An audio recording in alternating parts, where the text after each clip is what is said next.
saya dikasih materi atau dikasih tugas membawakan materi komunikasi yang efektif, ya. Kemudian bagaimana mengembangkan percaya diri. Tapi sebelumnya biar nggak lupa, tak kenal maka tak sayang, nama saya Nurwidi Purboyo, ya. Saya sudah berkarir di Bank BTN 27 tahun, ya, 27 tahun, mulai tahun 94, ya. Saya kebetulan dulu kuliah di Erlangga, di Fakultas Ekonomi Bisnis, angkatan tahun 87, ya, lulus 92.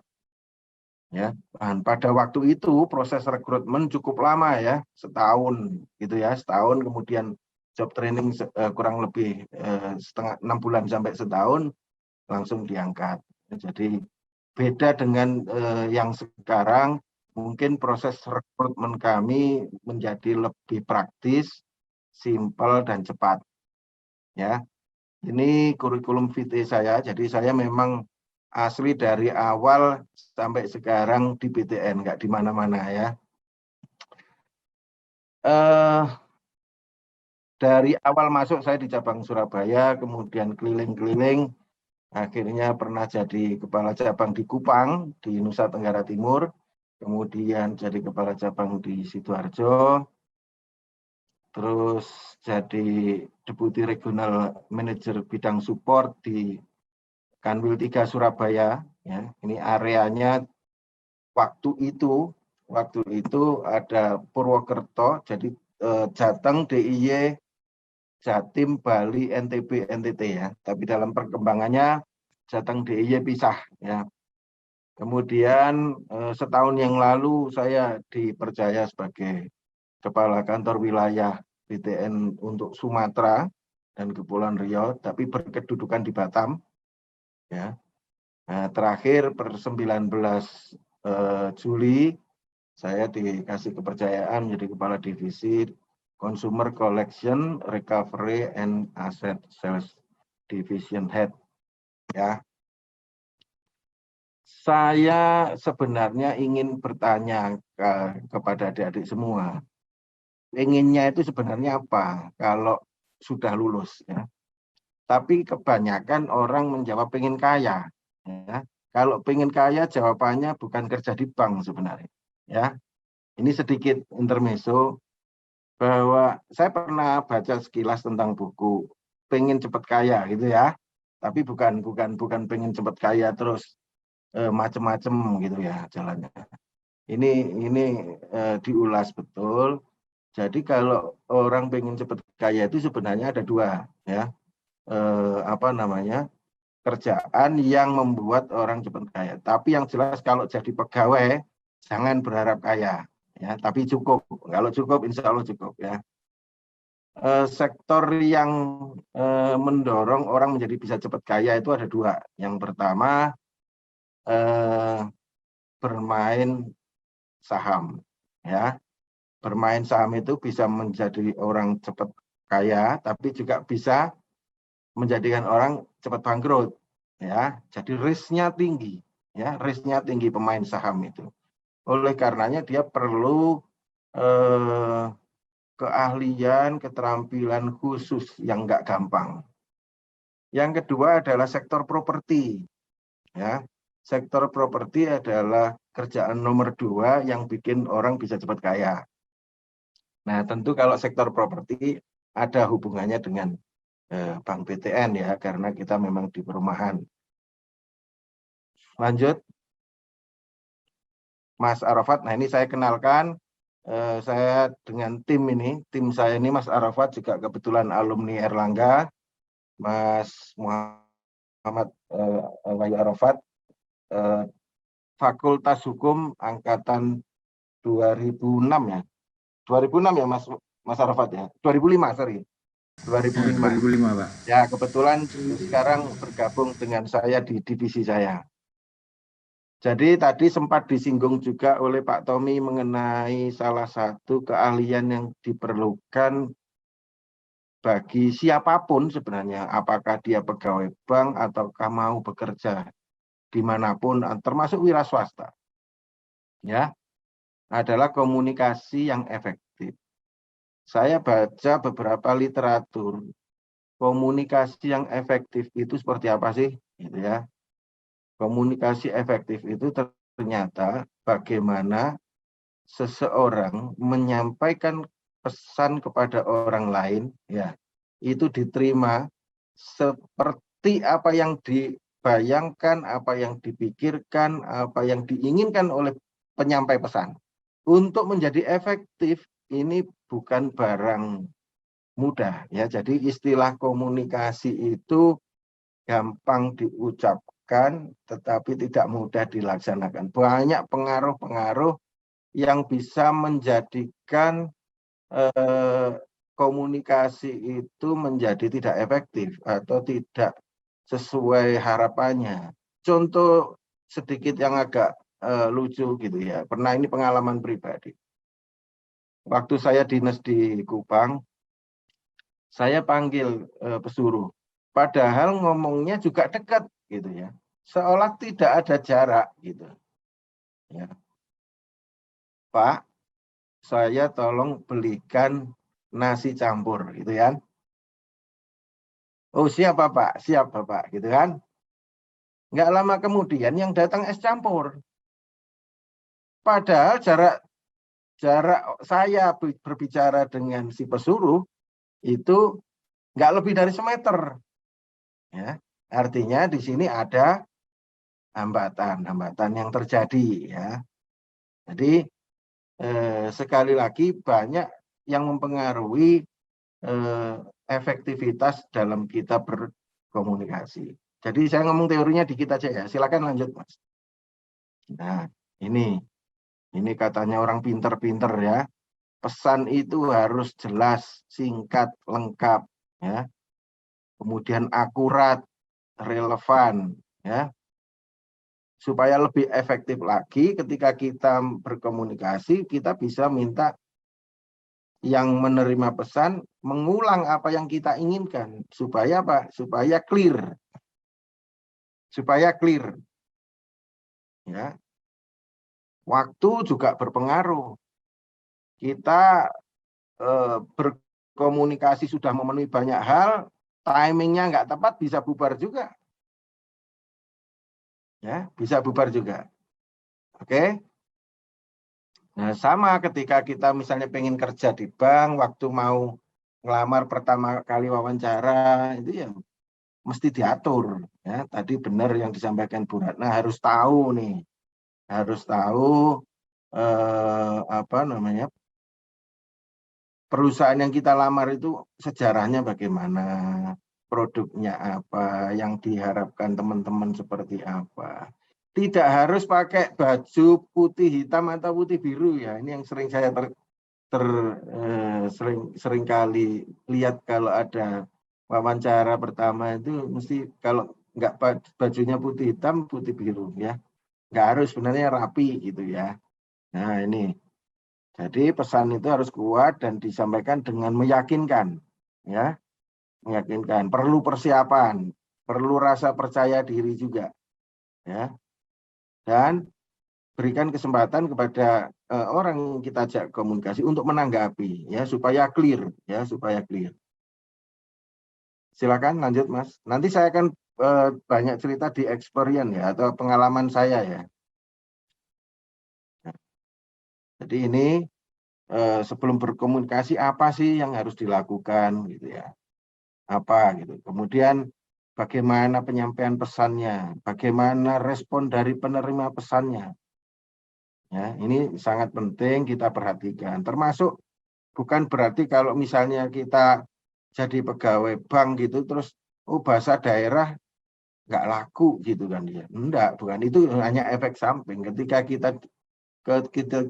kita itu bertugas di daerah-daerah tertentu, ya, ada orang-orang tertentu yang lebih suka kalau kita pakai menggunakan bahasa daerahnya seperti seolah-olah menghargai mereka. Ya, tidak harus pakai bahasa Inggris misalnya, atau tidak harus pakai bahasa Indonesia. Memang standarnya bahasa Indonesia, tetapi ada hal-hal lain yang bisa membuat orang itu tertarik dengan apa yang kita inginkan. Silakan dilanjut, Mas. Nah, ya, jadi sebelum nyampe ke kepercayaan diri, saya ingin sedikit sharing bahwa sebelum kita melangkah dari dunia alumni ini, dari setelah lulus mau jadi apa, itu coba kita bicara dengan diri sendiri. Tapi bukan berarti bicara dengan diri sendiri itu terus kemana-mana ngomong sendiri, bukan gitu ya, teman-teman. Kalau kemana-mana ngomong sendiri itu lain namanya. Jadi kita coba ajak bicara dengan diri kita sendiri. Ya, apa sih yang kita inginkan? Saya mau jadi pegawai kah? Apakah saya ingin jadi apa namanya tentara atau polisi kah? Atau saya ingin jadi wira swastawan? Ya, jadi teman-teman saya ingatkan lagi, kalau pengen cepat kaya, jangan jadi pegawai. Ya, tapi kalau cukup, ya boleh jadi pegawai ya. Itu kuncinya. Kemudian selain berbicara dengan diri sendiri, kita mesti juga berbicara dengan orang lain, ya, berbicara dengan pihak lain, ya, dengan siapa itu? Satu, secara vertikal kita mesti tidak boleh melupakan Allah Subhanahu Wa Taala atau Tuhan yang Maha Kuasa. Itu penentu nasib kita, ya.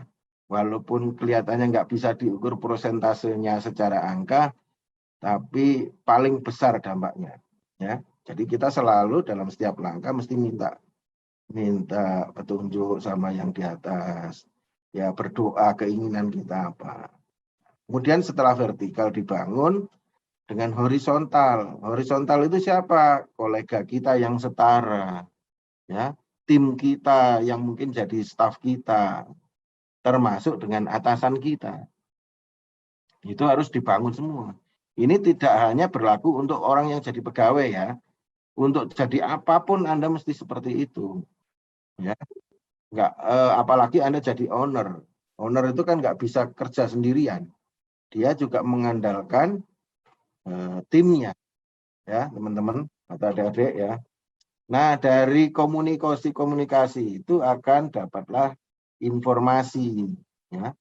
Nah, informasi ini yang menjadi bekal bagi kita untuk melangkah, ya, melangkah dan memudahkan langkah kita, ya. Karena informasi itu penting, ya. Dan mahal informasi itu, ya, mahal informasi. Teman-teman semua, kadang banyak informasi berseliweran atau aturan-aturan yang mengikat pada kita saat kita bekerja ataupun menjadi pegawai dan menjadi wira swastawan. Tapi tim kita ini belum tentu paham nih, ya, belum tentu paham karena bervariasi banyak sumber ataupun latar belakang dari tim kerja kita. Oleh karenanya perlu ada penyederhanaan, ya, penyederhanaan pola pikir supaya pemahamannya sesuai dengan yang diharapkan. Jadi kalau kita perintah, tetapi dengan bahasa yang nggak jelas, pemahaman yang diharapkan oleh tim kita nggak jelas, maka yang terjadi nanti ya berantakan, ya. Jadi coba berpikir sederhana, berpikir simpel untuk memudahkan kita di dalam memahami sesuatu dan mengkomunikasikan dengan sesuatu, ya, dengan siapapun, ya. Kemudian kita melangkah kepada percaya diri, ya. Percaya diri itu akan diperoleh kalau orang membawa bekal, memiliki bekal. Gampangnya begini, kalau kita mau perjalanan dari Surabaya ke Semarang, misalnya, naik kendaraan sendiri, maka bekalnya apa? Satu, tentu e-tol kita sudah ada saldonya cukup, BBM-nya juga cukup. Kemudian berikutnya adalah surat izin mengemudi juga dibawa, SIM juga STNK juga dibawa. Kemudian perlengkapan kalau kondisi darurat, misalnya bannya bocor dan harus dibawa. Ketika semuanya sudah siap, ya, ketika semua sudah siap, maka percaya diri kita pasti kuat, ya. Jadi kita mesti prepare ini, teman-teman. Dan kita mesti jujur sama diri sendiri. Kalau kita merasa kurang apa yang kita miliki, maka solusinya adalah mau dan gigih, ya. Jadi apapun, ini resep saya yang sering saya pakai dalam hal menghadapi apapun situasinya. Kuncinya cuma dua, mau dalam hari ini kemauan kita, ya. Kemauan apa? Kemauan untuk belajar, kemauan untuk bertanya, kemampuan untuk bekerja, kemauan untuk bekerja sama, kemauan untuk apapun, mengorbankan waktu, ya, dan seterusnya, banyak kemauan.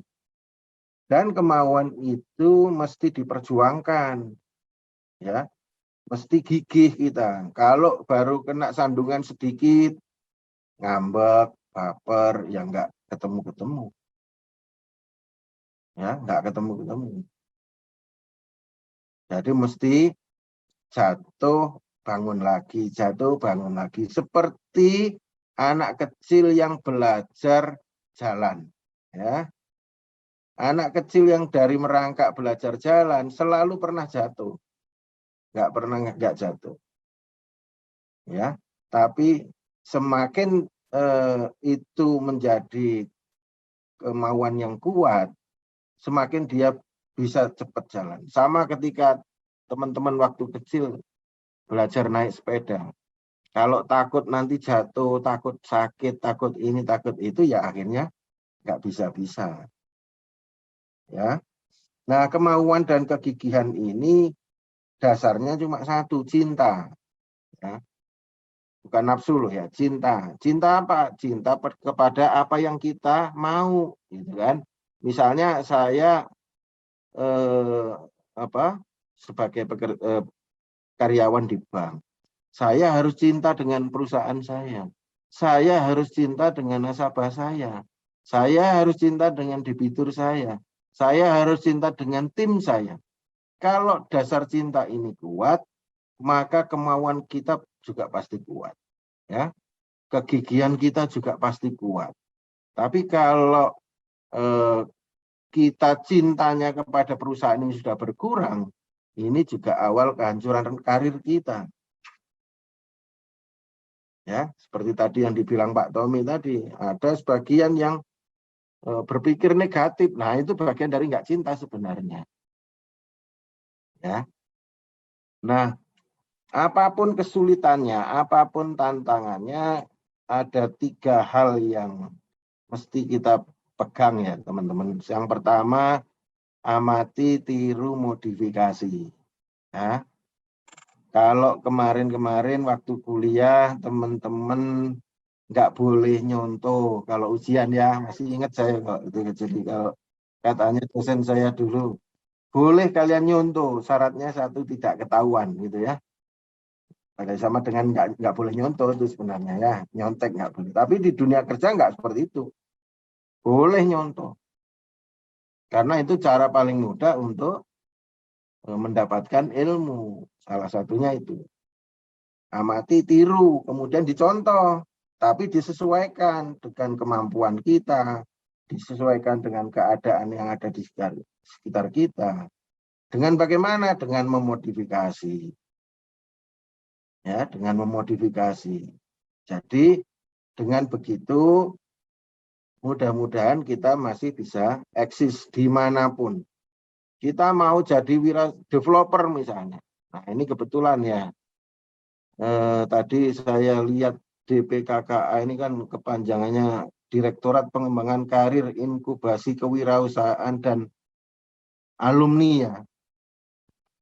Bank BTN itu punya lembaga yang bergerak di bidang apa namanya, menciptakan atau meng-create pengembang-pengembang baru. Ya, kita pernah sampai dengan saat ini masih bekerja sama dengan ITB, Institut Teknologi Bandung, untuk meng-create pengembang-pengembang baru dengan program yang sebelum PPKM ya, sebelum PPKM itu program Sabtu Minggu belajarnya, tapi tatap muka ya, tatap muka. Nah, nanti bersertifikat dan akan dijadikan apa namanya, proyek untuk memperbanyak peluang-peluang adik-adik yang pengen jadi pengembang bersertifikat.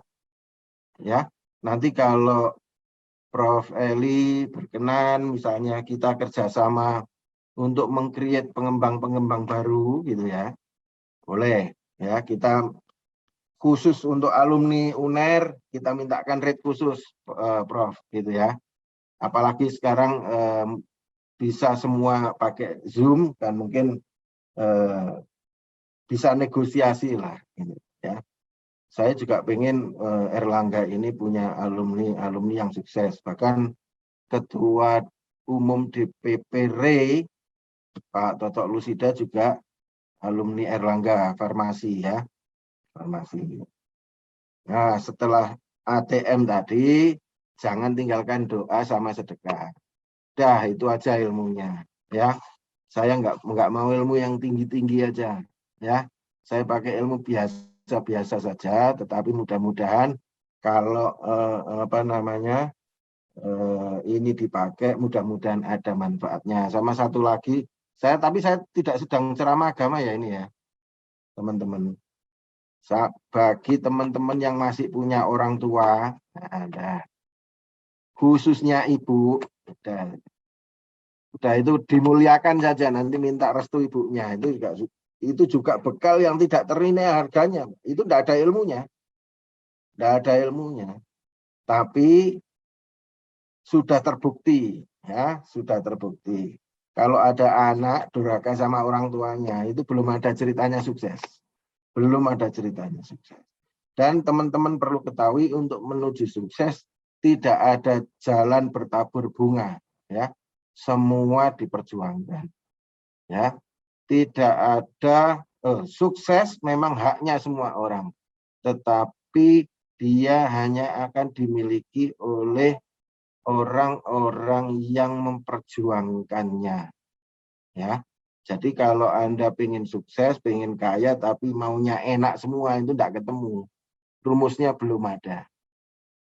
Ya, rumusnya belum ada. Gitu ya teman-teman. Ini masih ada satu lagi slide. Nah, ini. Jadi saya ini pernah diskusi dengan salah satu asesor, ya, asesor. Nggak usah saya sebut asesornya siapa. Saya dikasih resep bahwa kunci sukses yang pertama kompetensi. Kompetensi ini sebenarnya ada dua. Ada soft kompetensi, ada hard kompetensi. Soft kompetensi itu salah satunya ada dorongan berprestasi, ada kemampuan untuk bekerja sama, ada kemampuan untuk menganalisis, ya. Kemudian ada hard kompetensi, ini yang bersifat apa namanya, skill. Kemudian ada keterampilan atau keahlian yang dimiliki, ya. Jangan sampai orang nggak punya pengetahuan tentang saham, bermain saham, itu pasti ya habis, ya. Atau bisnis apapun, nggak pernah punya keterampilannya, iya nyoba-nyoba masuk, pasti habis. Ya, modal berapapun pasti habis. Keterampilan atau keahlian. Yang ketiga adalah pengalaman. Nah, pengalaman ini akan terbentuk seiring dengan berjalannya waktu. Ya, berjalannya waktu. Ya. Kemudian yang terakhir attitude, ya, atau sikap kita. Jadi kalau tiga hal dimiliki, tapi apa namanya, sikap kerjanya semau gue ya nggak bisa, Pak. Saya pernah seleksi salah satu mahasiswa UNER, tapi saya agak nyesel juga waktu itu ya. Cuma ya harus gimana? Dia IPK-nya hampir 4, teman-teman. 3,9 berapa. Tapi begitu wawancara dengan saya, itu sudah ngatur gitu kan. Saya mau masuk bergabung dengan Bank BTN. Tetapi saya hanya mau ditempatkan di Surabaya. Nah terus kalau di luar itu nggak mau, itu sudah nggak pakai lama. Mau IPK-nya 4,5 atau 5 tetap dicoret. Ya, tetap dicoret. Karena dunia pendidikan akan sangat berbeda jauh dengan dunia kerja. Ya, kemampuan menghitung cepat kalau sudah di dunia kerja digantikan kok sama komputer. Nah, gitu ya. Jadi lebih banyak kepada hal-hal yang tidak teoritis, ya, hal-hal yang tidak teoritis. Kita sering mendengar orang-orang yang ketika kuliah, ketika sekolah selalu ranking 1, IPK-nya tinggi, tetapi ketika bekerja gagal. Tapi ada juga banyak cerita dulu waktu kuliah biasa-biasa saja, ya. Kemudian waktu sekolah juga nggak ranking 1 terus, tapi dia lebih sukses. Nah, cek salah satunya dari keempat ini, pasti ada yang dilanggar. Ya, siapapun, apapun bisnisnya, ya, mau dia sebagai owner juga nggak bisa dia semena-mena, ya, karena semakin tinggi posisi semakin banyak membutuhkan dukungan dari orang lain. Ya, saya kira itu teman-teman adik-adik semua yang bisa saya sampaikan, ya. Sekali lagi bagi yang ingin bergabung di Bank BTN silakan. BTN juga ada rencana program mau kerjasama dengan 10 perguruan tinggi terbaik di Indonesia untuk minta bibit-bibit terbaiknya. Ya, nanti kalau misalnya ada job fair dan sebagainya, nah saya dikasih PIC aja sama nomor HP-nya, nanti saya sampaikan kepada bagian human capital, mungkin bisa kontak-kontakan lanjutan. Saya sebenarnya ingin juga banyak teman-teman dari Erlangga yang bergabung di BTN dan ikut membesarkan dan menjadi bagian dari suksesnya BTN. Setahu saya alumni Erlangga di BTN nggak terlalu banyak, ya, nggak terlalu banyak, gitu. Saya terus terang keluarga ini ya, keluarga dari keluarga besarnya Universitas Erlangga ya. Istri saya juga alumni Erlangga. Anak saya yang pertama ya, di kedokteran, tapi hanya semester 1 terus meninggal juga di Erlangga. Kemudian yang sekarang terakhir sedang koas di Fakultas Kedokteran Gigi. Ya, jadi mungkin muridnya Prof. Eli kan ya. Kira-kira gitu. Terima kasih. Assalamualaikum warahmatullahi wabarakatuh.